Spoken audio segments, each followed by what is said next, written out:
Nous fêtons aujourd'hui la dédicace, la consécration de deux églises, Saint-Pierre et Saint-Paul. Saint-Pierre au Vatican et Saint-Paul hors les murs. Lorsqu'on voit ce qu'on a fini de faire de ces basiliques, où on fait des repas pour les pauvres à la place de, on met Dieu à la porte, on a de quoi se faire du souci. Et je lisais un article il y a pas longtemps du Père Givry, des papiers du Père Givry, qui disait que on fait de ces temples de Dieu des maisons de désolation. Dieu habite dans son temple, Dieu habite dans sa maison, et on en fait des cabarets, on en fait tout ce que l'on veut. En plus d'insulter Dieu, on insulte tous ceux qui ont fait cette maison. Les sacrifices de ces quantités de personnes qui ont porté des pierres, qui ont donné de l'argent pour construire ces églises, et on voit ce qu'on a fait maintenant.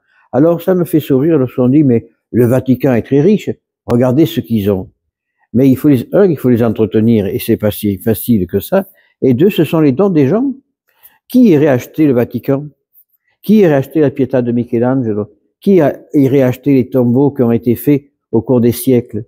Ce sont les sacrifices des gens qui ont fait de ces édifices splendides.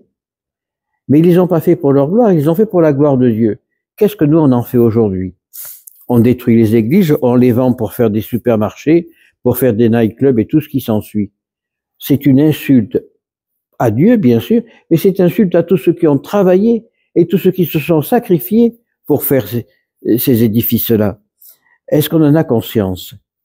Mais malheureusement, l'abbé Ariente, qui était le premier curé avec qui j'ai travaillé quand j'étais jeune prêtre, il disait que l'image de l'église, du bâtiment, c'est l'image du prêtre qui s'en occupe.